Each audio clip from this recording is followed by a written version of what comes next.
Well, had some legislation.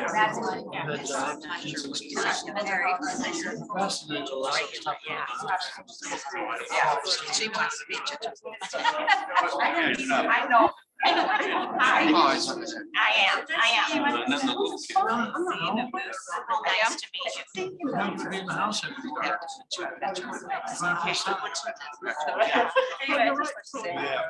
Nice to meet you. Can't think of it. So But you don't know what's going on. It's supposed to be- sure, absolutely. But you are moving. Yes. Right.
Not yet, I usually wait for inspiration. Talking about how the weather is. Yeah, I don't know. We're sort of, well, there, right? Keep it on St. Ambrose students engaged in the election. That I can tell you. But, we've got Joe Miller. As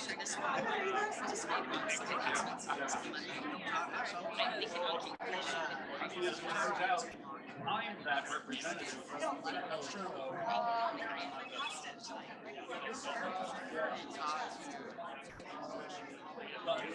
are you?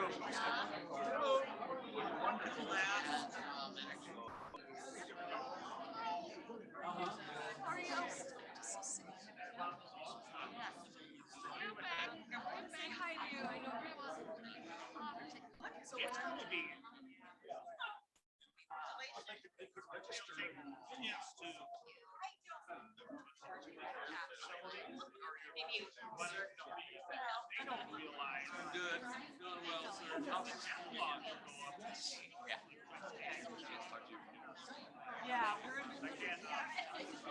so I'm like, I heard somebody that had Southern Iowa has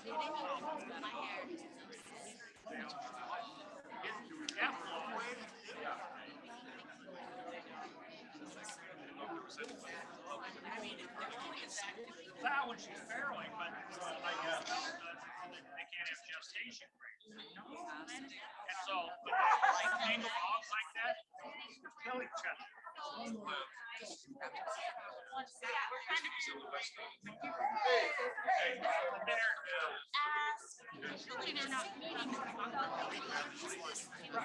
said, I was thinking use gestation rates at all. In the gestation phase, they have I'll outline it as the beginning. Oh, yeah. Well, that's The introduction, then paragraphs, the first question, then we have 3 topics, healthcare, childcare, workforce, and then open it up to any questions. Raise your hand, say what. Does that answer your question?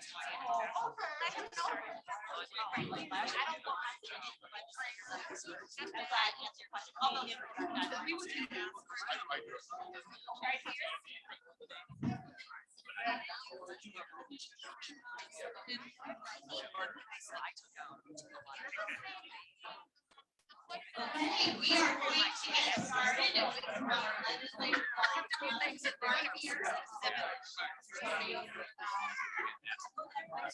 Good morning. Thank you all for attending our 4th and final 2022 Scott County Legislative Forum. Our state legislators with us here today hold elected office in various parts of Scott County. You may refer to the legislator handout for information about their districts and committees. My name is Melissa Giesing, and I will be your moderator today. This legislative forum is sponsored by AAUW. Thank you to our legislators for taking time to discuss the issues that are important to your constituents. And thank you to our audience for showing up this morning here at the AEA in Bettendorf and virtually via Zoom to have a productive discussion on the issues. This is a forum open to everyone who wants to have a civil conversation about the issues.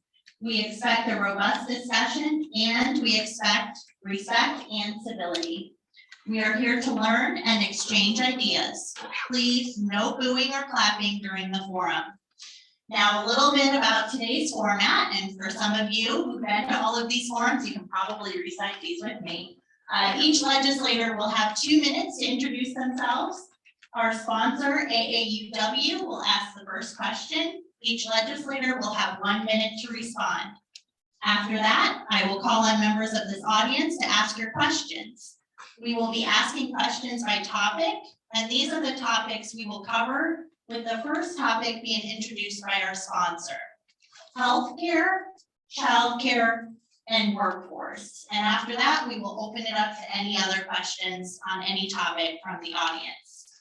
I will announce each topic, and then anyone who has a question pertaining to that topic may raise their hand to have one of us come over with the mic. If you are joining via Zoom, you may type your question into the chat, and our forum sponsor will get those questions to me. When asking your question, please state your name, the city or area where you live, and to whom you are asking the question. Please keep your questions brief, no longer than 1 minute. You may provide some background information if needed, but we want to keep things moving along so we can get to as many questions as possible. We will be taking questions from local residents first, as we want this dialogue to be between our elected officials and the constituents in their districts. Legislators, when asked a question from the audience, you will have 1 minute to respond. Closing remarks will be limited to 2 minutes. And Marielle up front here in the center will be your timekeeper. Now we will begin the forum with 2-minute introductions from each of our legislators. And we will start with Senator Chris Cournoyer. Hi there, Senator Chris Cournoyer. I represent the northern part of Scott and all of Clinton County. I'm excited to be here. A few things that have been going on in the Senate. This week we passed an elder abuse bill. We got the governor's workforce bill passed. We also passed a bill that will raise the benefits of being the age of foster children in the system from 18 to 21, which I think is really important. We passed a public nuisance bill that's going to help a lot of our nuisance bar owners who have a lot of police calls to their establishments. It's going to give cities and counties some better options on how to handle those nuisance properties. We got a catalytic converter bill because we know that that's an issue, the theft going on across the state and nation. And also I'm the chair of the education budget, and I started drafting the $1 billion education budget that I oversee last week. So we'll be negotiating those budget bills in the next coming weeks.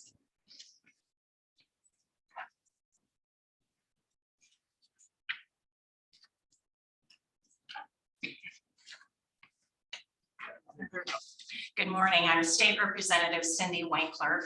I represent a portion of Davenport. I started Mound Street in the river, and I go across Davenport all the way into Buffalo and the end of the county. I serve on the Ways and Means Committee, the State Government Committee, Local Government Committee, Environmental Protection, and Education Budget Subcommittee. I have this week we finished all of the budgets from the House side, and we are waiting for the House and the Senate to come together on the size of the budget. We are, as legislators on the House side, on call, waiting until things are worked out with the Senate before we can wrap up the session. The session is scheduled to end on the 19th of April. We tend to go over that, but that is a goal, and looking forward to knowing where we are with all of the funding of the state priorities. Hi, I am Phyllis Leedy. Bettendorf is my district, and I am excited that all of you are here. I hope you have a lot of good questions, and I look forward to hearing from you. I'm Marlon Monson, state representative for House District 97, which includes parts of Clinton and Scott County. I actually live in Clinton County, so I'm kind of the interloper here of the group, but I've always been very thankful or appreciative of how I've been treated in Scott County, even though, like I said, I'm from Clinton County, and I've always, like I said, thank you very much for always your assistance you've given me. I farm, so I do a lot of things involved in agriculture at the legislature, including the budget and a lot of policy issues. Good morning, I'm Gary Moore. I represent House District 94, which is the eastern 2/3 of Bettendorf, Riverdale, Panorama Park, and up, including Davenport, the area essentially between 53rd Street and Interstate 80, all the way to Brady Street. That is my current district. I serve on the Commerce Committee in the House, and most of my time is spent, I chair the House Appropriations Committee. And so I spend a lot of time on budgetary numbers and committee work. We have passed all of our appropriation bills in the House, there are 9 of them. And when I say that, there's an education bill for the budget, there's a New Orleans agriculture budget, there's 9 different budgets. The budget we proposed for fiscal year 23, which starts in July, is an $8.2 billion budget. So we are waiting for the Senate to pass their own versions of the budget bills, and then we will get together and negotiate. But we've got ours done as of this week, and so we're going back Tuesday, but we're looking forward to seeing what the Senate's plans are for their budget. Good morning, everyone. I'm State Senator Jim Lycum. I represent Northwest Davenport, West Davenport, in the city of Buffalo. This will be my last forum after 22 years. I'm not running for re-election. I've enjoyed working with many of you and meeting you, and it's hopefully I've done some good things for the community. And as Governor Vilsack once said, every now and then you got to rotate the crops, bring in the younger generation. That's what I'm going to do. So thank you.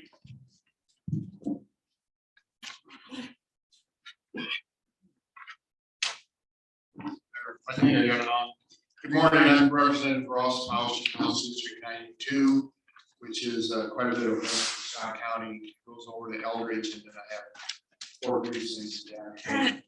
I chair the House Agriculture Committee. I'm on Public Safety, Environmental Protection Committee, and Labor Committee. Like Gary said, we've got all our budgets passed out of the House, we're waiting on the Senate. We're gonna go back in Tuesday, policy bills left to run, and then it's gonna be kind of a waiting game until we get wrapped up. So look forward to your questions this morning. Thank you. Our first question is from today's sponsor, AAUW.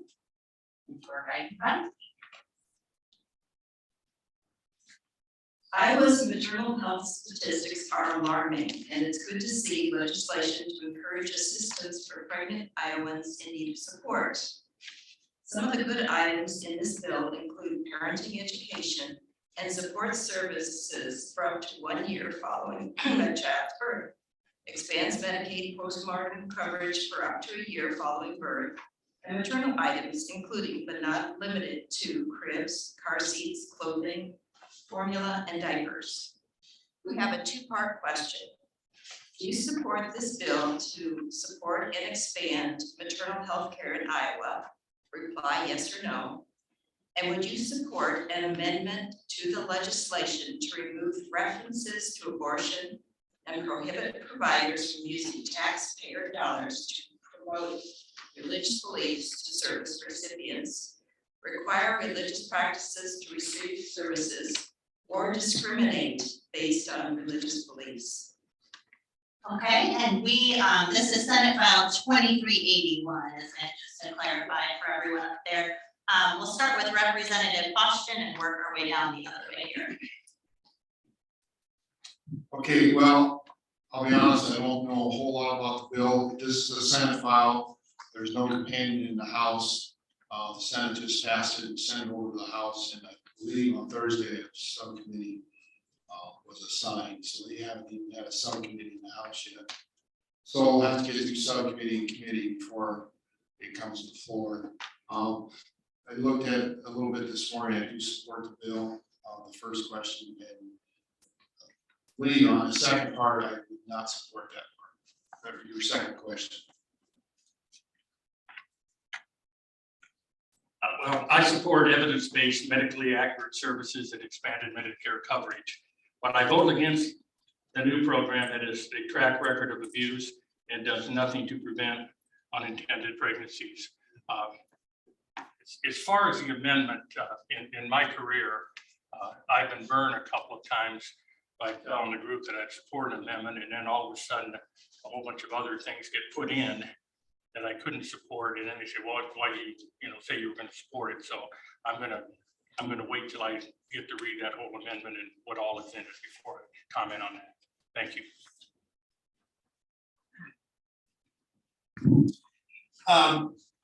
I heard about this bill for the first time last week, and it was mentioned here. I want to talk a little bit about where this is at. There was no bill like introduced in the House on this, so we were not aware of it. The very day the Senate passed it was the day that we passed the Health and Human Services budget for next year in the House, where the funding for this would be included. So it's kind of an odd way. The anticipated cost for this is roughly $2 million up front and then $5 million annual cost. I support the bill, but what I've done, recognizing the Senate passed it before I left last week, I did appoint a subcommittee on the Appropriations Committee. Representative Joel Fry will chair the committee. He chairs the Health and Human Services Budget Committee. And Representative Ann Meyer will be our other member. She chairs the Health and Human Services Policy Committee. So that subcommittee will meet, and it'll be interesting to see where this goes. Yes, I support the concept. I haven't read the bill, so like I said, the concept of doing everything we can when it comes to childcare, right? Especially in the early times, and fully support. The amendment, I'm not sure either, kind of like Jim, until I read it and hear the gifts announced and how it gets changed. It's hard to say yes or no.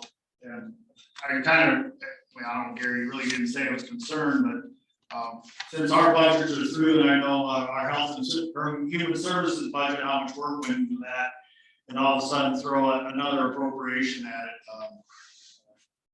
Could mean others get cut, which we felt at the time. That's kind of a stickler on right now.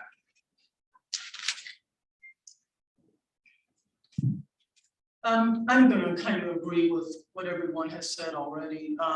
Who doesn't support women, for maternal health? Obviously, we do support that. We have not had a chance, as the others have said, to look at this bill. We left to go home. And so what we need to do is go back and read it and understand what is in that. So at this time, it's not a matter of not supporting or supporting, it is a matter of understanding what this bill does and what it's going to do. And the cost could be prohibitive at this time, since we've ended our budgets, as Representative Moore talked about, we've done all our budgets. So you're asking for additional money at this time, and so that may be a difficult thing to do, but I just wanted to let you know that we do have to do our due diligence, and we have to read the bill itself, or the amendment itself. So I read through the bill as it is proposed, as it came from the Senate, and I've also looked at the fiscal note. None of the services will be done by a healthcare provider. They will be, the services will only be done by a nonprofit organization. When you give up that kind of information to a nonprofit, you lose accountability. We in the state of Iowa are, we don't have enough. I think it's 2,000, we're down 2,000 OB/GYNs. We need healthcare professionals to be able to provide these services. I am not in favor of ceding that kind of responsibility to a nonprofit organization. For 2023, the fiscal note is $6.5 million. A large amount of that is Medicaid assistance for postpartum coverage, which could move forward without ceding the process. In 24, it raises to almost $10 million.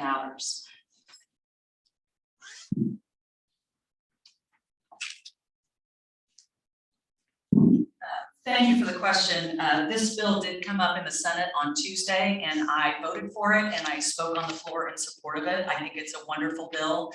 Maternal health has been a priority of mine since I've been in the Senate. This is my 4th year. I've been a little bit frustrated that we haven't been able to get the behind-the-counter birth control bill across the finish line.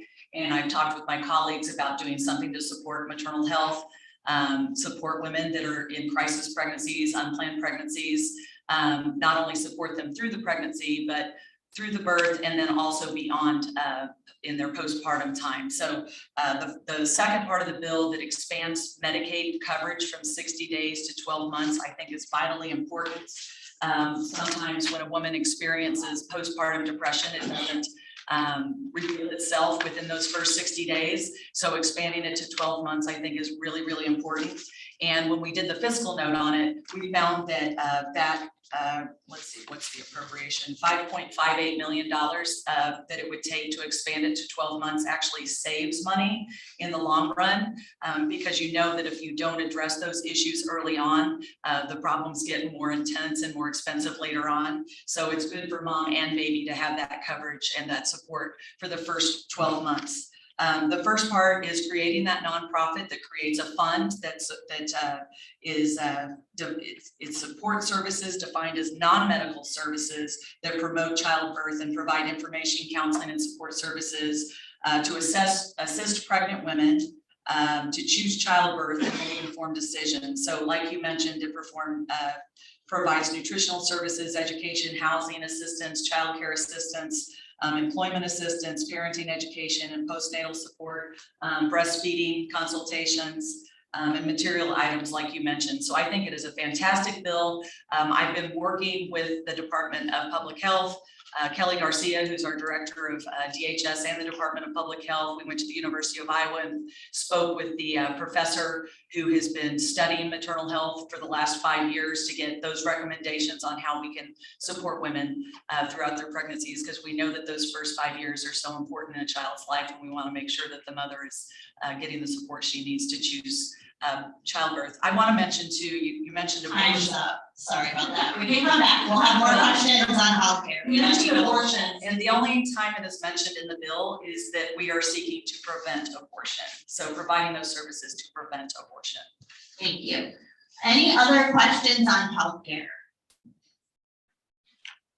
All right. I'll come to you and hold the mic here for you.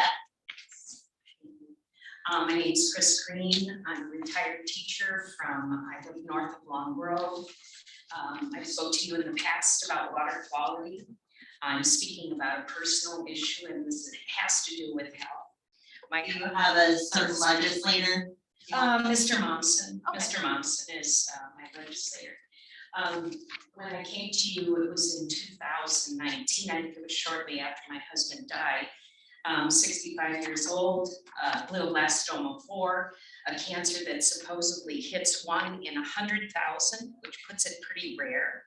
However, since that time, in a 2-mile radius of my home north of Long Grove, there have been 7 people that have been diagnosed with glioblastoma 4 and have lost their lives.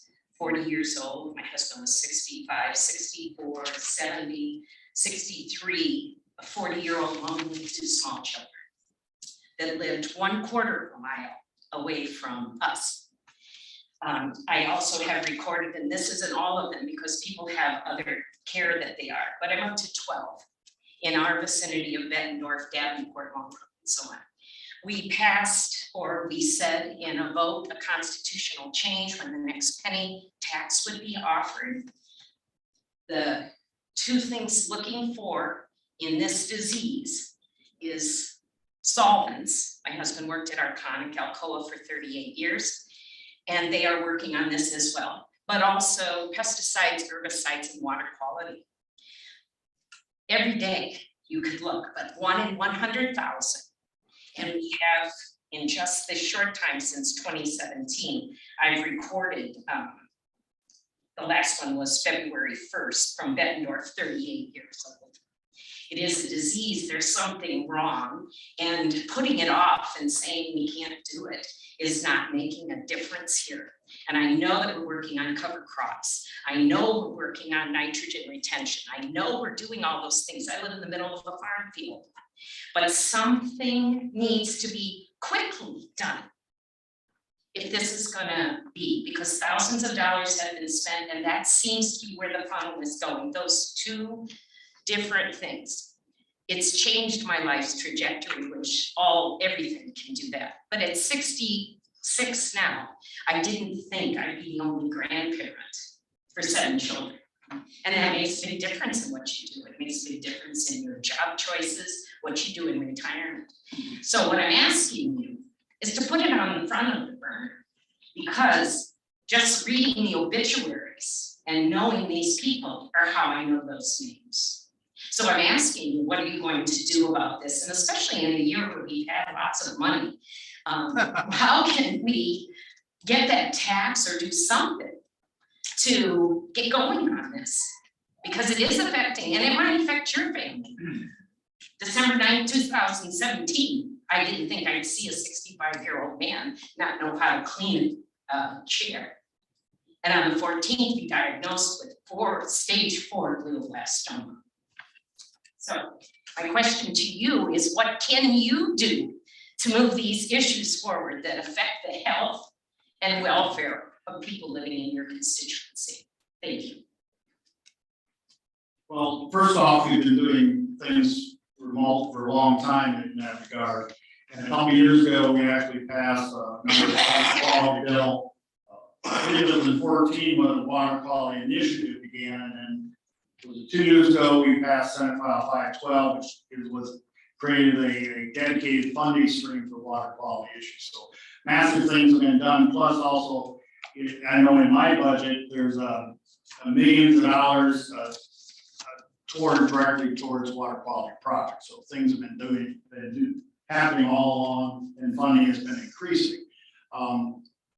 In regards to, I feel for your loss, but has there been something in the water that's been tested? I mean, because there's been, I do know the state has a program where you can go to your sanitarian, I believe, and get a free water samples. I have had my water tested every month. What I'm saying is there is something, if you have that amount of people, I mean, they're your neighbors as well. I mean, I've got only one person from Clinton County on here that I knew, but it's from Bluegrass, it's from Walcott, it's from Long Grove, it's from Parkview, it's from Bettendorf.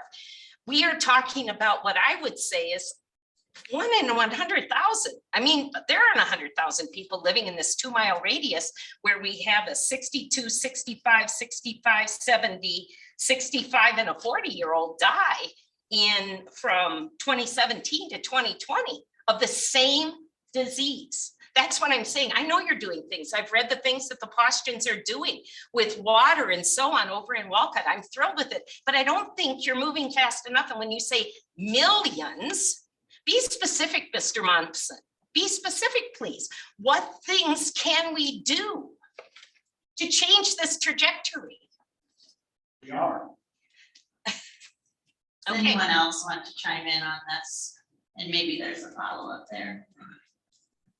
I think that the real issue in regard to the dollars and water quality, it's all voluntary participations. So there are no mandatory programs across the state that identify, depending on having your water tested, the level of pesticides or herbicides that might be in your water. There's nothing that mandates that action be taken. And so if you volunteer to do something, and that is wonderful that you volunteer, but volunteering obviously isn't enough. Okay, any other questions on healthcare? Okay, we will move on to childcare. Anyone have a question regarding childcare? And you have someone with the mic right over there. Hi, I'm Deb Vandergast. I'm actually own a child care center for children with special needs over in Tipton and I'm a registered nurse. And the childcare system is in rapid collapse. The numbers we have not been updated since July. And I can tell you, since the worker shortage started in August, what I'm seeing on social media, and even in my own case, daycares are shutting down every day. And mine is no different. As soon as the childcare stabilization grant runs out, I'm gonna have to close. So we need rapid action to save the childcare industry. It's affecting our workforce. I'm not sure which of you would actually be the best person to ask about this. Is there any of you that have any ideas to address the childcare crisis? Because what came out of the governor's task force is not going to solve the problem.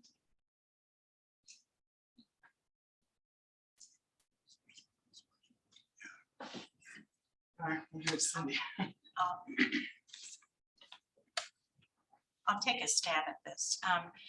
The childcare issue is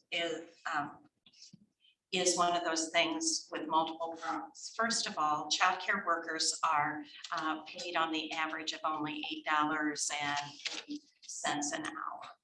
And so when we have Target and Walmart and Costco that are all willing to pay $15 an hour starting salaries without the kind of responsibility that childcare workers have, that is a problem. So one, it would take a public-private partnership on wages. And the reason I say public-private partnership is we cannot price ourselves out of the ability for families to afford it. So if childcare workers that are skilled childcare workers are paid more, families in a normal business model would have to make up the difference. Families cannot afford it. And so it needs that initial influx of public and private money to support that. The other thing is there's no benefits with those programs generally, and that is a problem. They're leaving to go to areas where there are benefits, other jobs. Over 40% of our childcare workforce has quit over the last 5 years, and we don't have a solution to make up the difference. Jump in as well. So we did get a lot of good recommendations from that task force, but I realize this is going to be an ongoing situation. In the Senate, we've addressed some of those issues with some of the regulations that childcare providers have that have made it very difficult for them to have ratios and because of the workforce shortage. We've also encouraged, there's examples of public-private partnerships that we've funded grants through because when businesses partner with organizations like childcare providers or like the Y to provide those benefits for their workers, obviously that would be a huge benefit for the workers. And there's great examples of those public-private partnerships across the state. And I think we need to focus on those to continue expanding. I do know that, especially up in Clinton County, one of the big issues is second shift childcare. And that is something that we are trying to address. And we're still negotiating between, obviously, the House and the Senate and the budgets. And we've got some funding in our budgets in the Senate that I hope will continue to address and extend those grants that you mentioned. I can tell you that's not going to save my daycare.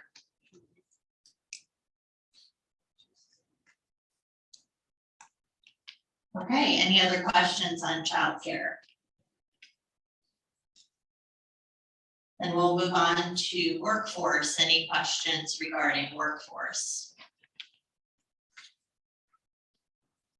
Okay, now we will open it up to any topics. I know we have a question in the back corner there. Someone will come over with the mic.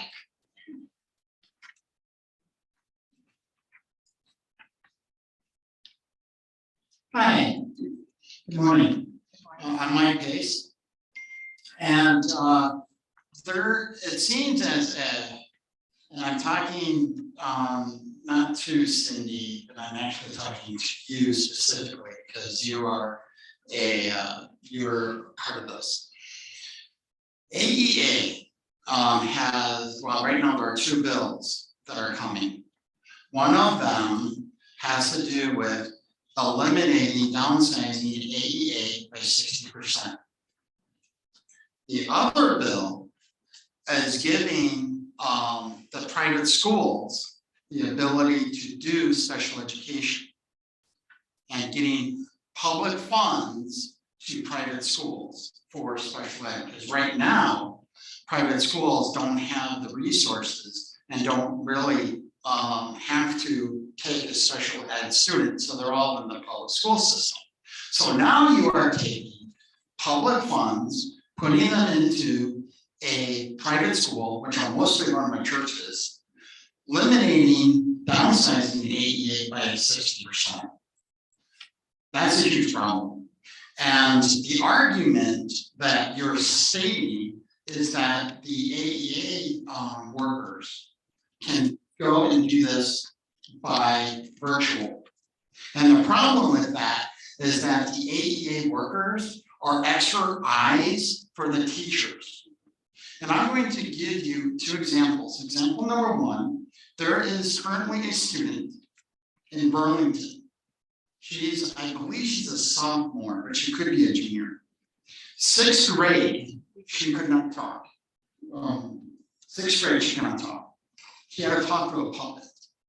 Today, because of AEA, she is an outstanding actor in her theater department. And that was identified because of an AEA worker. And then, of course, we have Francine Pace, which AEA had worked really well with, and she became homecoming queen in 2020. And there's a whole lot of stories there. But you can't go ahead. You cannot go ahead and how are you, okay, the question is, how are you going to address this particular issue? Because it doesn't make sense. The right hand doesn't know what the right hand is doing, the left hand is doing.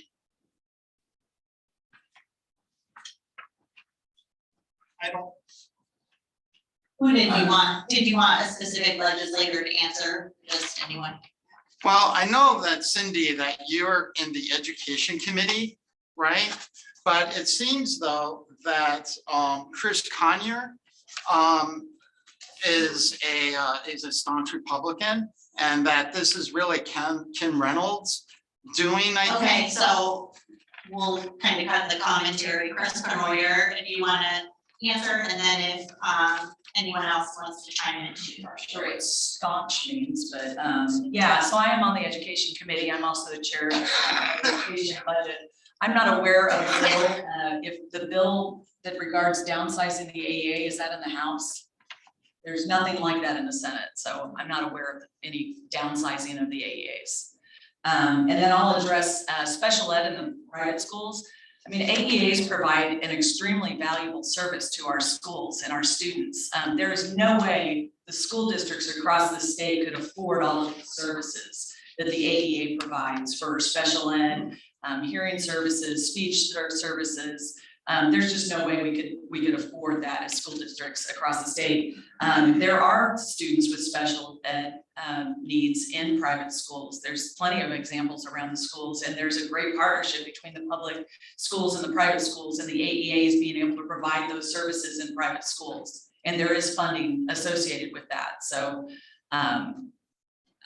I don't know if that answers your question, but there is funding that goes to helping special ed kids no matter where they go to school. The money follows the student, we're not funding the institutions. Steve, I would like to address this. Because this bill, the AEA bill was referred to my committee. I don't know why an AEA bill was referred to appropriations, but it was. My first call, I guess my second call was to Bill Decker. Bill, I think you're here somewhere. The original bill that was introduced in the House, I don't know who introduced the bill, called for reducing the AEAs from, I think it was 9 to 4. Is that correct, Bill, those numbers? I understand the benefits of AEA. I have a son that works at an AEA, not this one, but at an AEA in Iowa. And so I called Bill and one of his counterparts, and we had a couple of meetings on this. And I want you to know, that's why I've said this before at these forums. don't jump out of a 6-story window when you see a bill's been introduced, because let me tell you what's happened to that bill. The original bill was to cut ADAs from 9 to 4. I had meetings with Bill and his counterparts, and as a result of that, have offered a substitute amendment that doesn't cut AEAs at all, but it creates a start of a specific funding formula for AEAs, which they've never had. What else did we do with that bill? I want to call upon Bill because he's been involved with me in changing the direction of that legislation. Bill, would you make a Would few you like comments? the mic? Not to put you on the spot, would you? So, Gary and I did work extensively on that bill. It was to cut 9 to 4. It was a bill was introduced by an actual educator in Aiken. And so that was kind of surprising. The AEA system has done 2 separate surveys across the state, anonymous, included parents, teachers, administrators, and actually the low of approval for AEA services is in the high 80%. Most AEA services have an approval rate of 90s. And so, it's kind of like, if something's not broken, find something else that has a 90% approval rate in our society today. And that's really what the AEA is. So we were very fortunate to have Gary as the chair of appropriations give, as he said, it was kind of an interesting scenario that he was assigned the bill. But Gary took an amazing amount of time, both here in Bettendorf, as well as calling groups of people together in Des Moines. That bill is completely shifted to involving a change in funding, where right now the funding has been based on the enrollments from 2003, 2004. When you think about the state of Iowa, 2003, 2004 to now, there are metro areas in the Iowa City, Cedar Rapids area, and the Des Moines area that have exploded. And there are everywhere else, the other 7 AEAs have all had some amount of decline in student enrollment. Our AEA, we're fairly fortunate. We have had some decline, but we're more stable than most of the state that isn't growing. And so just that fact of having students funded based on the students that actually exist is one of the huge changes. Another one is 12-month funding. So AEAs and school districts have the issue of not receiving funding for 12 months. So we have to create a balance to get us through the time of the year we don't get funding. And then that balance is sometimes used against us, like, oh, you have all this money, how come you're not spending it? Well, we do spend it in the months that we don't get funding. And so that was taken care of. And then AEAs are very different, where some AEAs are fairly compact with students fairly close. We would be one of those. There's a lot of students right in our metro area, but some AEAs are very sparse, and so it takes a lot of resources to get to students. And so that sparsity factor is also included. I don't know if that gives you what you're looking for. Yes, thanks, Bill. And just so you know where this bill is at now, remember, it started out going in this direction. And after our visits and meetings, now it's going in this direction. I've asked for a fiscal note to find out what is the cost anticipated by making these changes. I'm waiting for that fiscal note, but there'll not be a decline from 9 to 4 of AEAs in Iowa. Anyone else want to chime in on the AEA? The one thing in regard to AEAs, the funding formula flows through the K-12 funding formula for the supplemental state aid. And every year, they back off $22 million that should be going to the AEAs. 15 million is in the standings bill. They removed $15 million there. Statutorily, there's also 7.5 million that automatically is reduced. And we can't continue to expand the expectations that we have of the AEA. They are the ones providing all of the training for the children's mental health systems. And expect to have positive results when we continue to cut them by $22 million. I don't know what the new formula looks like, but I think that we have to stop underfunding our K-12 system, which then would also mean we have to stop underfunding our AEAs.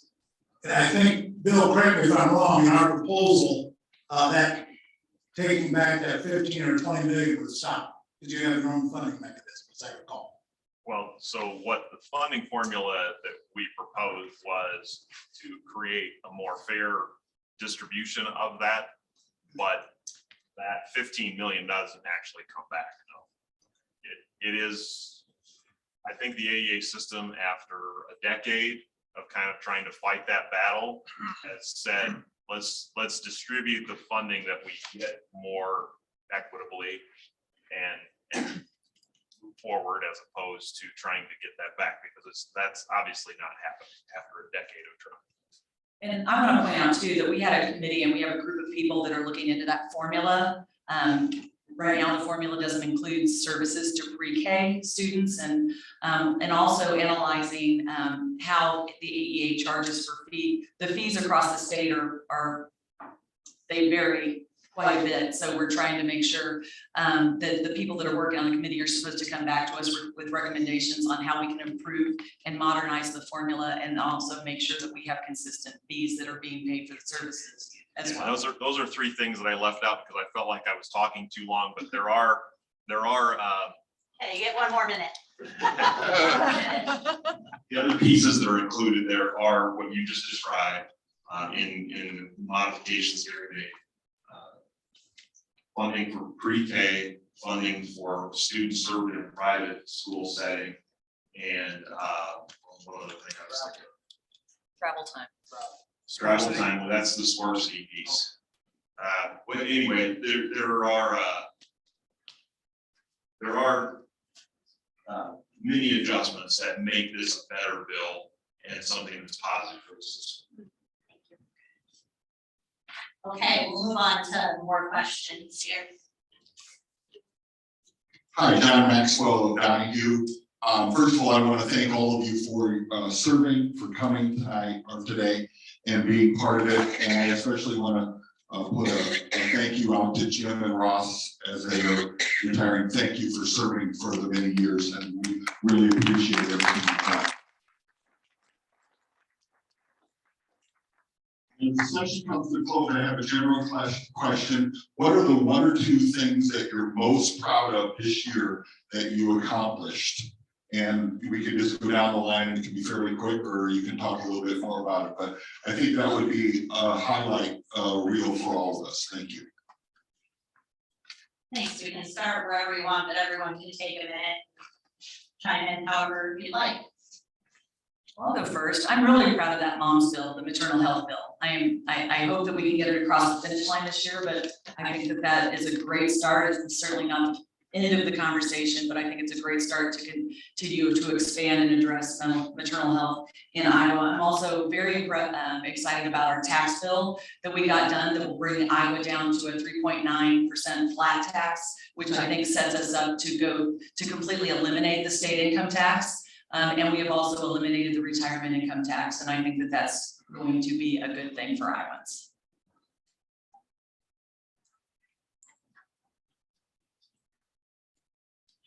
It's difficult to identify the things that a minority party member has accomplished, because in many cases, we see the deficits in bills, and I will mention the tax bill as one of them. We know that with the tax cut bill that spends down one-time money There will be 450,000 families that will not see any reduction in their taxes. So all of the taxes are at the top. When you talk about a flat tax is applied across the board. What our tax bill does is allow all of the tax credits to be taken by large businesses and corporations or individuals that have capital gains. They can take it first and then they apply the tax cut.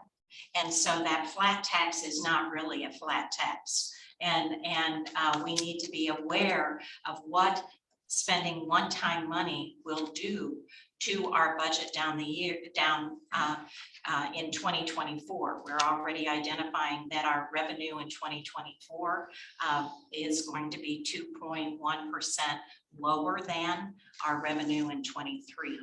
And so when you spend dollars that are one-time money for large spending initiatives, it puts all of the programs that we like to have funded in jeopardy. I'll go ahead next. Wow, that's a loaded question.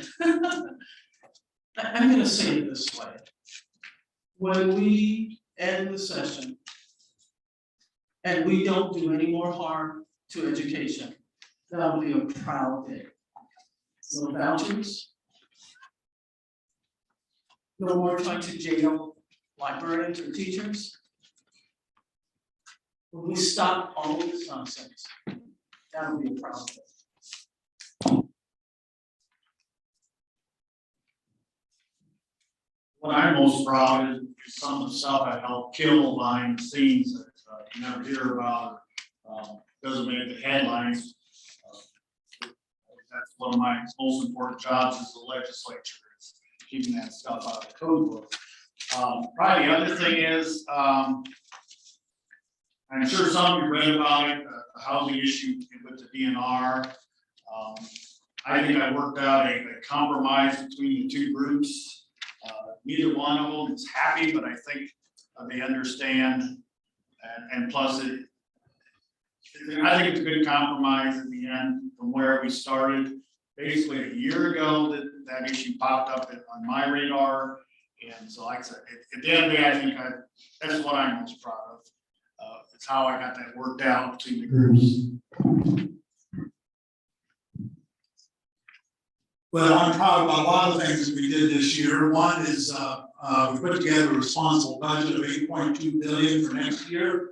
I'm proud of the tax cuts that we proposed. I'm particularly proud because I introduced the original bill to do away with taxation for retirement income. We have too many people, particularly in our area here, once they earn their money here, once they retire, they change their state of residence to Florida, Texas, or even Illinois, because those areas don't tax retirement pension income. And so now Iowa, starting next January, won't either. What I was most pleased about is the number of emails that I got, because the intent was really to stop people from doing this in the future. But what I was most pleased about was the number of emails I got from people who grew up in Iowa, left Iowa, did their career in Illinois or somewhere else, and said, hey, now that you've done away with retirement taxes, I'm retiring back in Iowa.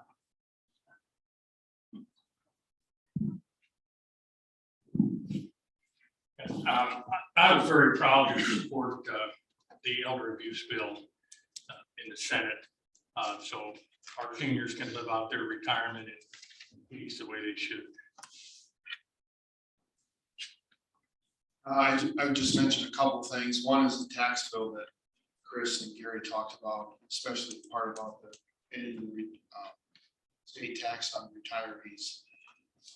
For many of the reasons that Gary said, I think that's a great part of the bill. The other thing is that nuisance bill that Chris talked about before, that just passed in the Senate.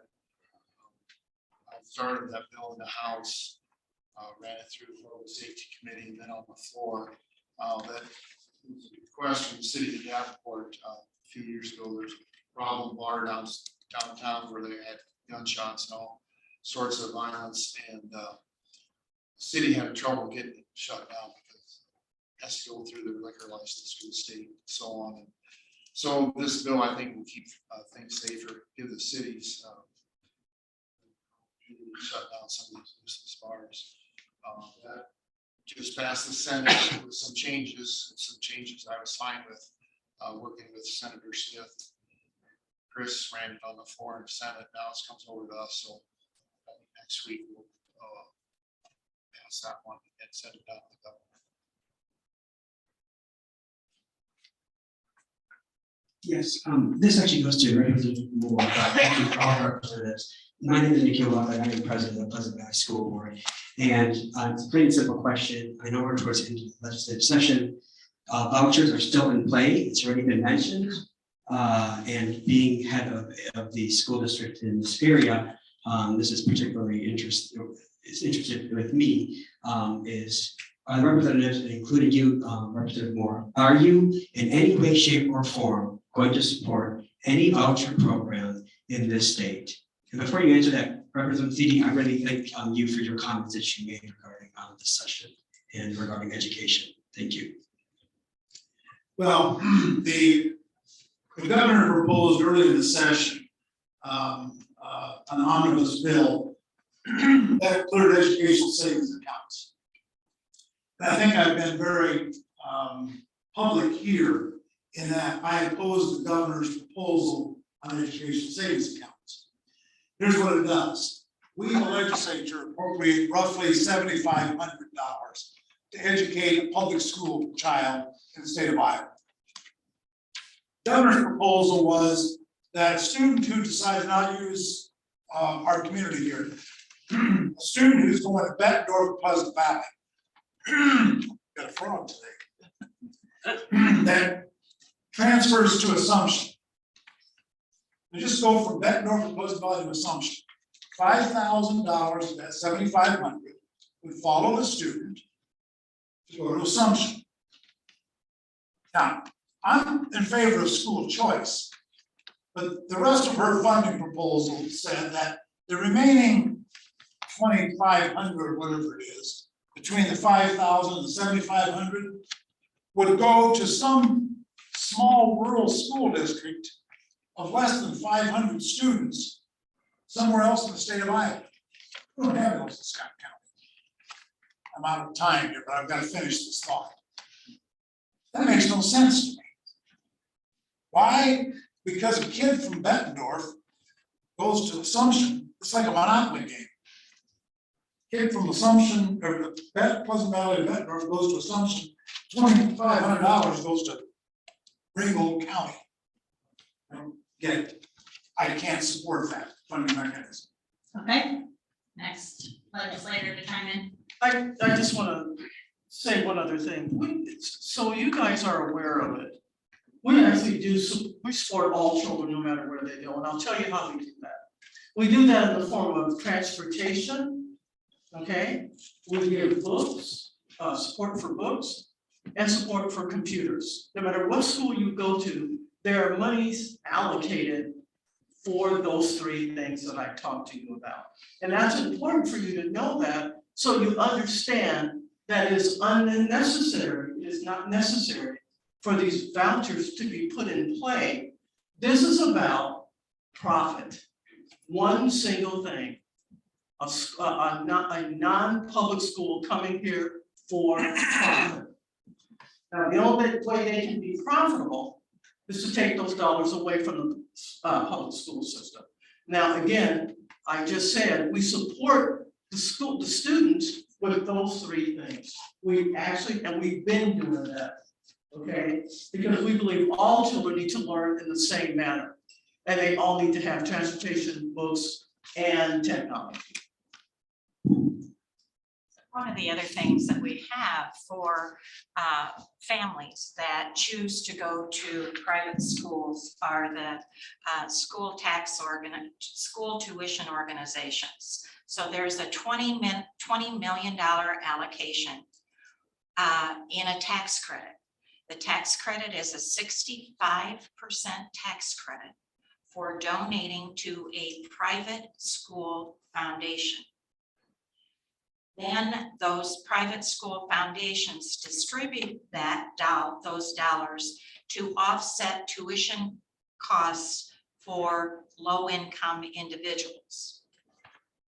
Those are, again, taxpayer dollars that pay tuition to private entities. The difference between the STO that is already in place and the voucher program is the voucher program goes to the parent of the child and can accumulate to the point where they can even use it for higher ed.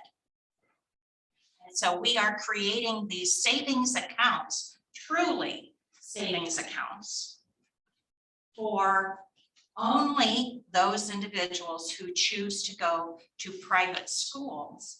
And they are able to hang on to that. They could be getting the benefit of the STO and saving the dollars that go into the other account for higher ed. And that is an inequitable situation. And it is not, if we even gave the tax credits to public school foundations to support students with activities, that wouldn't be so bad. But $20 million of the $104 million that on an annual basis already go to support private schools, we don't need to give them any more of an incentive to underfund public education. Okay, so we will move on. We have a lot of questions. We're gonna go to the other side of the room here, so we're not weighted toward my side, and then we'll come back over. This question has to do with voting. I don't know if Gary Moore wants to answer, anybody else. I've heard Gary talk about the voting in the past. My name is Susan Mead and I'm from Davenport. One of the changes in the voting law passed in 2021 concerns satellite voting. Traditionally here in Scott County, the Scott County auditor set up early voting sites at the various libraries and St. Ambrose. The new law now requires that 100 voters sign a petition for an early voting site for each election. And that has to be done before the auditor can appoint or set up these sites, so that decision making is taken away from the auditor and we have to have this 100 people on the petition. And I have petitions if anybody wants that. My question is not a general one, but specifically, what was the reason for this 100 signature requirement? I don't know. In response to the bill. When it comes to voting issues, and there's hundreds and hundreds of details in that. Representative Coffin chairs our state government committee where those bills come out of. I'm not on that committee. All I know when I look at these issues is I look back and I say, okay, what effect are these changes having? And so far, every year we've had record turnouts of voters. And I look at the bottom line on how much time do Iowa voters have to vote? And it's 3 weeks. And I think if we're having record turnouts of voters every election, and people of Iowa have 3 weeks to vote, I'm sure there's a lot of details in there I might not like, but I can't say that it's causing a problem with voting. So I don't know about why that number of 100, I don't know how it came up. There's a lot of details like that. I don't know the history of it, but I just look in a macro sense, and I see record turnout, and I always have 3 weeks to vote, so I'm pleased about that. I can give you some background in regard to where the 100 people signing the petition. That has always been in code. The reason that is now the default is because we took the autonomy away from the auditor to make decisions about elections only. And so all of the decisions are for the auditor around voting are under the guise of the Secretary of State now. You could, as a public person put a petition together and ask for a polling place to have satellite voting. The mandate would be for one day, at least 6 hours, and it must stay open until 5. That is current law, but now that law applies to any satellite voting. The auditor, upon receipt of the petition, does have a decision to make whether or not it is just one day, or if it would be, as an example, in the libraries for the entire 20 days of satellite voting. Okay, we have a question over here. Hello, my name is Rishi Wagle, and I am an educator here in Iowa. I'm currently completing my master's degree in music education at the University of Iowa. The past couple of years, to say the least, have been an unprecedented time for educators here in the state and across the nation. Teachers are dealing with unprecedented amounts of learning loss, restructuring of curriculum, and massive adaptations as a result of the COVID-19 pandemic. However, what has made all of this even harder to deal with over the past couple of years has also been this exponential rise in attacks on educators and our educational system, whether this is in the form of extremely contentious school board meetings or really heated debates at the state level. Governor Reynolds in her re-election announcement speech said, "You shouldn't have to wake up every morning and worry about the next thing that the government is going to do to you, your business, or your children." And unfortunately, as an educator under this administration in Iowa, that's exactly how it feels. Laws that fundamentally change what teachers do every day are passed effective immediately. One of the most egregious examples being the mask mandate ban law last spring, which was signed into law at 1 a.m, effective immediately, changing the environment of schools when teachers woke up the next day.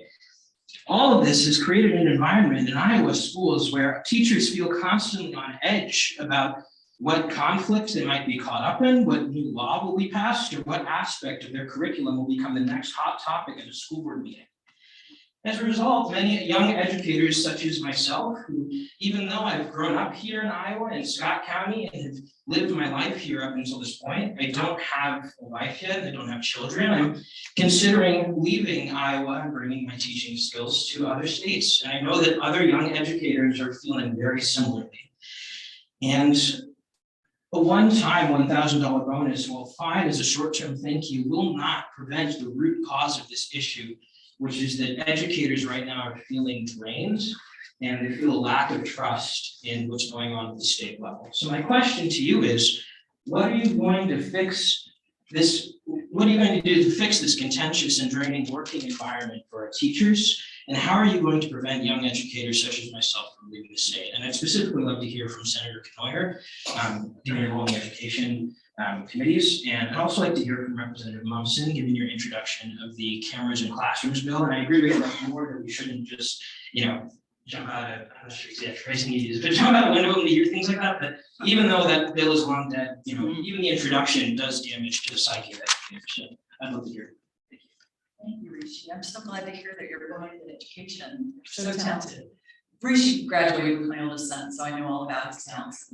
I'm glad to hear that you're going into music education. So first of all, we have a great music education mentoring program that specifically puts together retired music teachers with new music teachers. Sometimes a music teacher will go out to a rural area. They'll be the only music teacher in the entire district, and they have to teach band, choir, and orchestra, and everything else.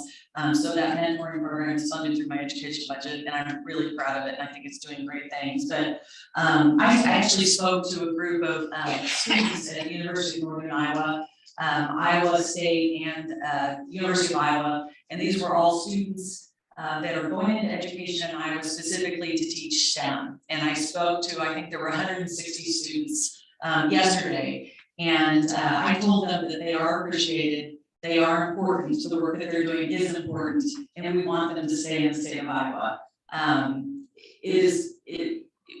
STEM is one part of our education system, but it spans the spectrum. And in the education budget that I chair this year, to address the teacher shortage, And to help with student loans, we have a student loan repayment program that we are expanding for teachers specifically. So it was just limited to high demand areas. Well, we know that there is demand all across the spectrum of education right now. So we took off that limitation, and then we also increased the number of students that would be what am I trying to say? That would be able to take advantage of that student loan repayment program. So I know that there's rhetoric from certain legislators that does not come from all of us. My two boys are in the back of the room, and in fact, I gotta go back to Solo Fest here pretty soon, but my children, all four of my children go to public schools, have gone to public schools, and they've had a wonderful experience, and I've never had a problem communicating with my teachers whenever there is a concern. I know that there has been concerns in some districts across the state. There are board policies on how parents can address concerns. So the bill that we have in the Senate right now simply codifies the existing policies and allows parents to be able to follow up or help school districts and parents communicate better. But, you know, parents are more engaged, they're paying attention. I think that there's been a time where parents have been complacent in their children's education, and I'm glad to see that they're back involved. But, you know, the onus is on the parents as well to stay engaged with what their kids are learning in school and to communicate and with the teachers. I think I ran out of time a long time ago, so thank you. Okay, you wondered about my bill, why and what. I was building upon the re-engagement of parents. And you might think it's out of line, but I'm gonna direct you to the March 23rd North Scott Press. Right here on page 10A, North Scott Schools on a Camera issue. And I'll just read out of the paper, and then the superintendent standing there, if I'm misquoting you, then I apologize. But the study said the district is interested in systems that allow teachers to be heard within the classrooms, record or live stream classes for at-home students, and offers security options not available now. That's basically what my bill was doing, allow live streaming, not to the public, for at home, for parents to be engaged. In essence, the way I read this, we have a school that's already doing it. And I thought an interesting part of the article was they were visiting Marshalltown to check on the system that they already had. So I will use that to go and back up what I felt, what I was expanding upon. I kind of want to answer that question, you know, specifically, because you asked, once those detrimental speeches are out there, when you talk about sinister teachers and you say pornography and you say this and you say that, what you have done, you have put that verbiage out there for people to discuss, to deliberate on, to ponder and say, is this really happening in schools? Now, parents have been engaged. I will disagree with Senator Cournoyer. Working in the school system, parents have been engaged. I used to watch as they would come and ask particular questions and why things are happening. But this year, we have had this negative speech. And this negative speech will last long after a lot of us are gone. So to all my colleagues in the room, we all need to stand up and say, stop it. We need to stop the negative speech. And we need to tell the people that are inciting this that this is wrong. That's how we get at this. And if we are not doing that, then shame on all of us. Thank you. I have a question too. Okay, Okay, so 30 seconds and then we'll go to someone who has their question. Thank you for your question, sir. My observation in the last couple of years in the legislature, those who can teach, those who cannot pass laws about teaching. Yes. Yes. Okay, now we'll go on to the next question. And if you've already asked a question, I need to get the people who haven't asked one. And I know it's a different one, but there's a lot of people waiting. All right. Hello, everybody. My name is Herschel Jackson. And I work with the Illinois Iowa Center for Independent Living. We represent several counties. You must be known. So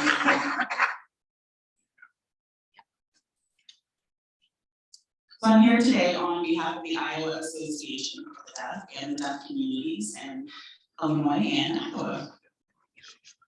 I also work with deafblind children. I want to say thank you to everyone here today, all of our lawmakers. We really want to say thank you on behalf of the deaf community for the passing of the LEAD K bill in the state of Iowa. Yes, that is a big applause. So thank you, everyone, for all the work that you've done. We really know that this is a huge accomplishment and it took a lot of people working together and a lot of dedication from everyone. It's been a long, arduous process, but this bill is going to ensure that deaf and hard of hearing children have language access by the age of 5. So thank you for all of your hard work on that. And we can talk like that. Thank you, and I believe there was an online comment to that regard too, as a thank you, so thank you for bringing that up. I'd love to address that.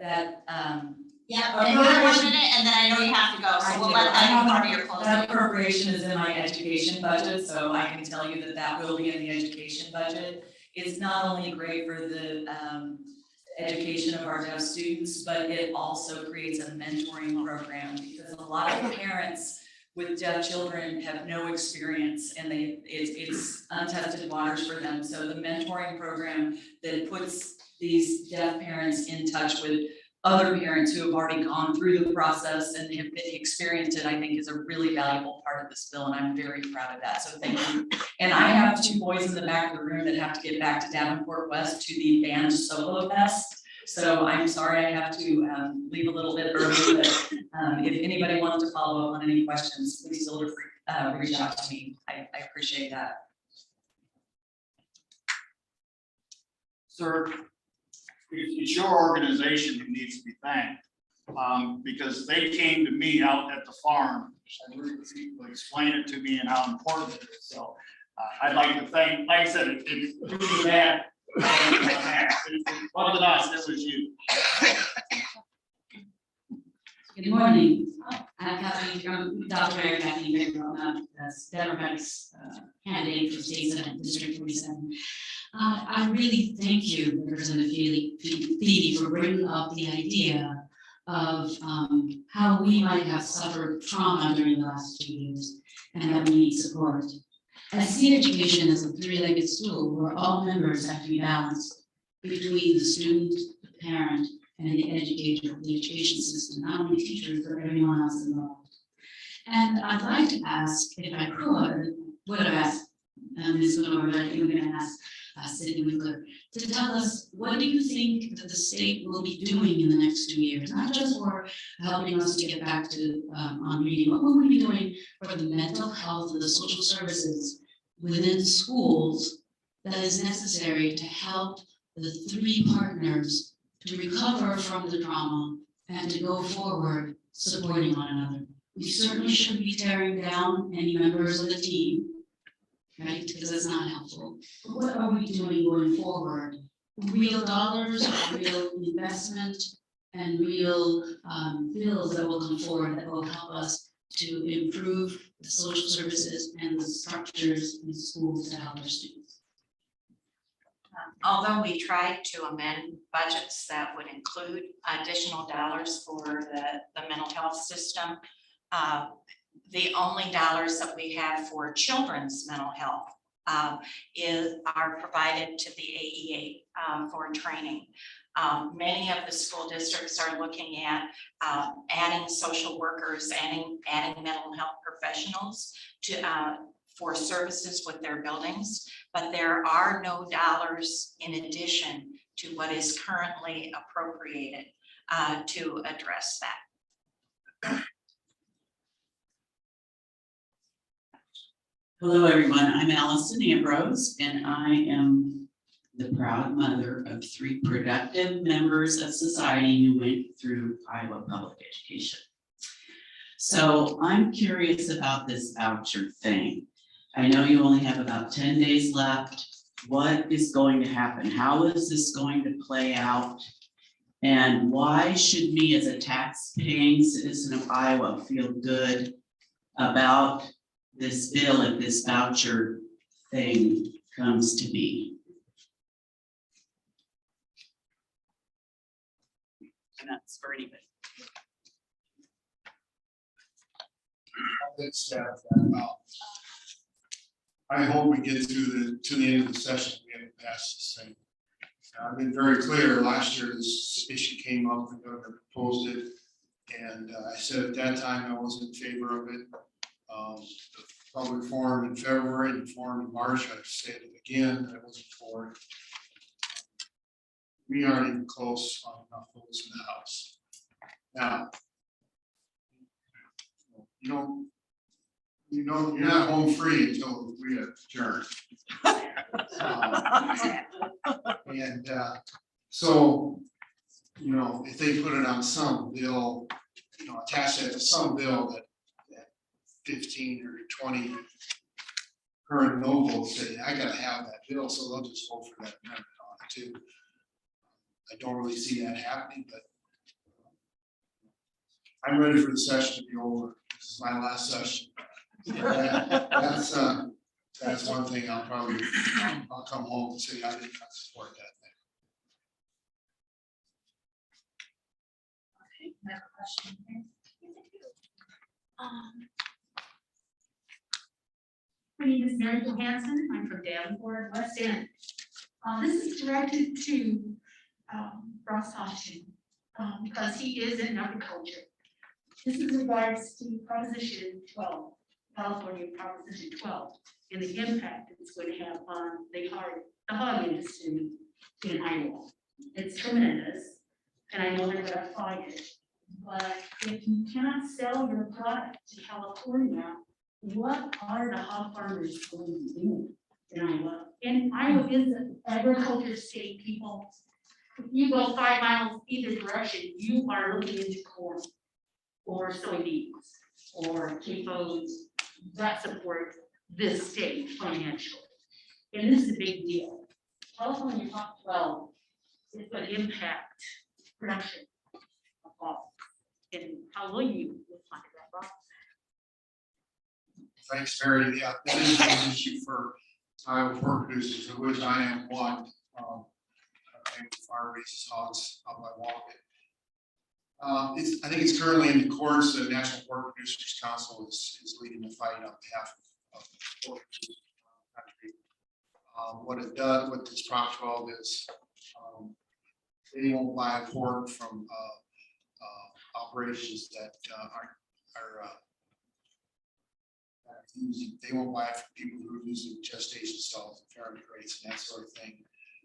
It kind of came from the poultry industry where they want cage-free eggs and that sort of thing. So it will be devastating for the state of Iowa. Well, I guess what we'll have to do is find different markets. Well, 45% of our pork is exported now. Hopefully we can find more markets. But hopefully this will get settled in the courts to our favor. And that will benefit everybody in the state of Iowa. Thank you. Well, we are down to 10 minutes left in the forum already, so it is time for closing remarks. So we'll start with Representative Winkler and go down the line. We have 2 minutes. Thank you so much for being here, and thank you for your questions and your continued interest. In many cases, the April forum is canceled, so it's wonderful to have this opportunity. We have, just a couple weeks left, and a lot of the legislation, as well as all of the budgets, will depend on the negotiations between the House and the Senate. And in many cases, that is behind closed doors. And so Representative Moore mentioned that we'll be back on Tuesday. We hadn't been told that we would be back on Tuesday yet. But I think that it is very important that we hold strong on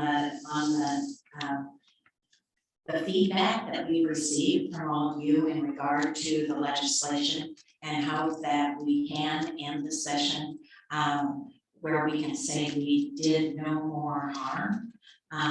You can't say that about the session as a whole, but hopefully we have that opportunity to hold strong on the things that are left to be determined. Thank you so much for being here. And I want to thank all of you too. Without all of you, a lot of things, you're keeping us, held our feet to the fire, and that's really good. But the one thing that I do want to say to all of you, you really need to be engaged and make sure that you listen to everything that is going on. I guess the biggest thing that you can do, that you can help yourself, is to get out there and vote. If you don't agree with something that I did, or Representative Munson, or Representative Moore, or any of us, question what we say and make your own choice. But at the end of the day, you, the voter, it's about you. It's all about you. You put your spin on what you think is best for you and your family. Everybody deserves to eat. Everybody deserves to have a home. Everybody deserves to have a job and good health care. If we can't meet those needs for you, then you have to think about that. Please, think about it. Make sure you understand what all these things are about and make a wise decision.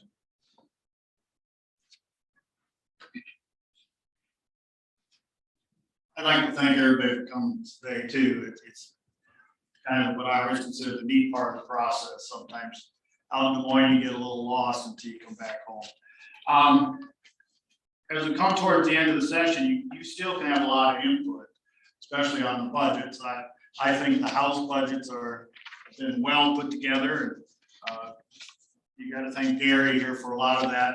A lot of input was taken from people on where the needs of the state were needed, and I think we've addressed them very well. So keep involved in that part. If there's stuff you like and see, make sure you contact hopefully the senator and tell them you like the House version best.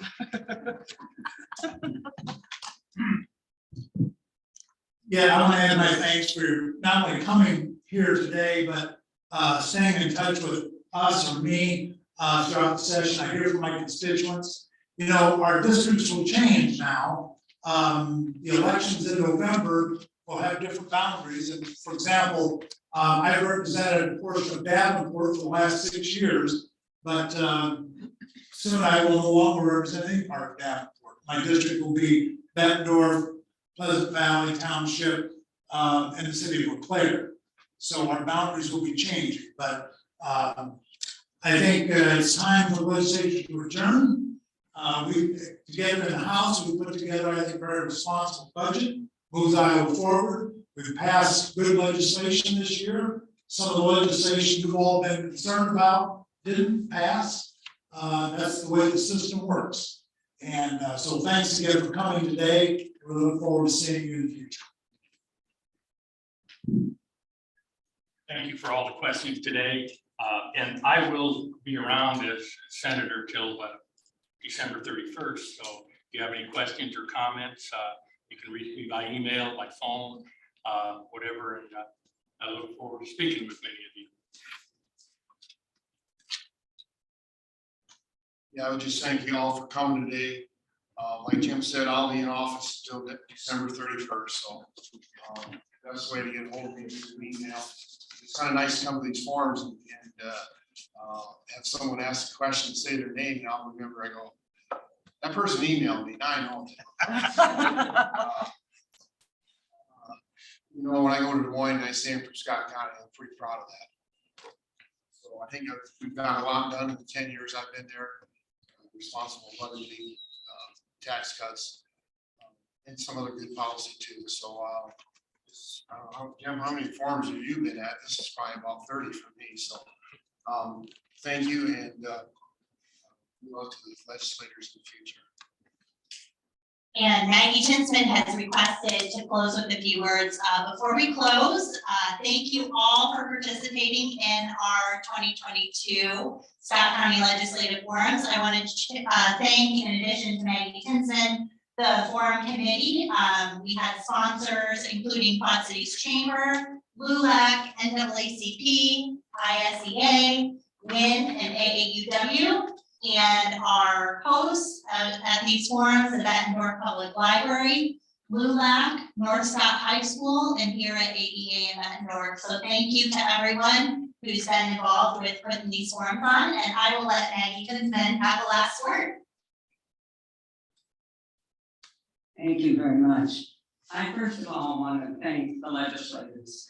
I think you have done a wonderful job coming to these forums. And even when you disagreed in a very nice way. And we expect sometimes we're not going to be in total agreement, but you really did it in a very educational way. And I thank you very much. But these forums wouldn't be anything without you all. They would be nothing.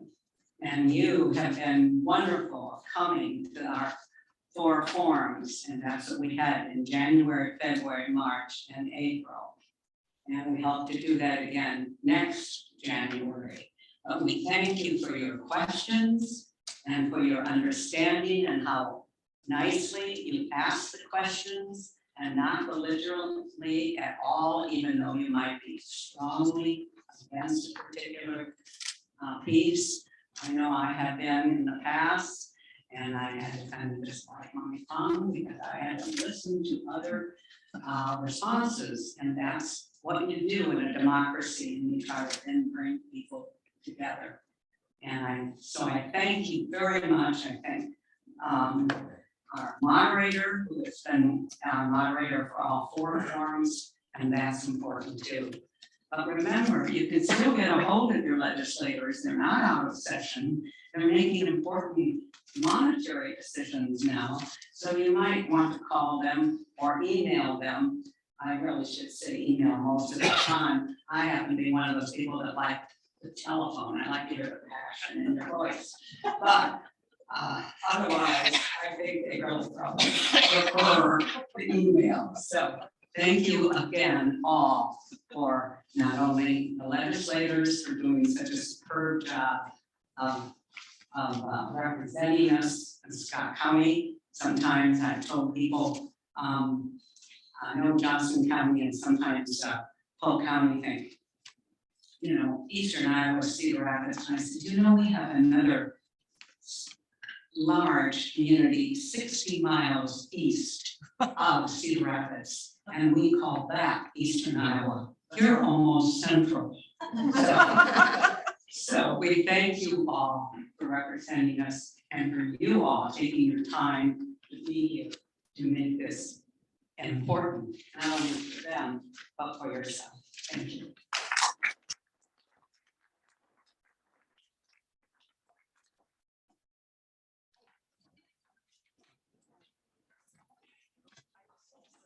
Yeah.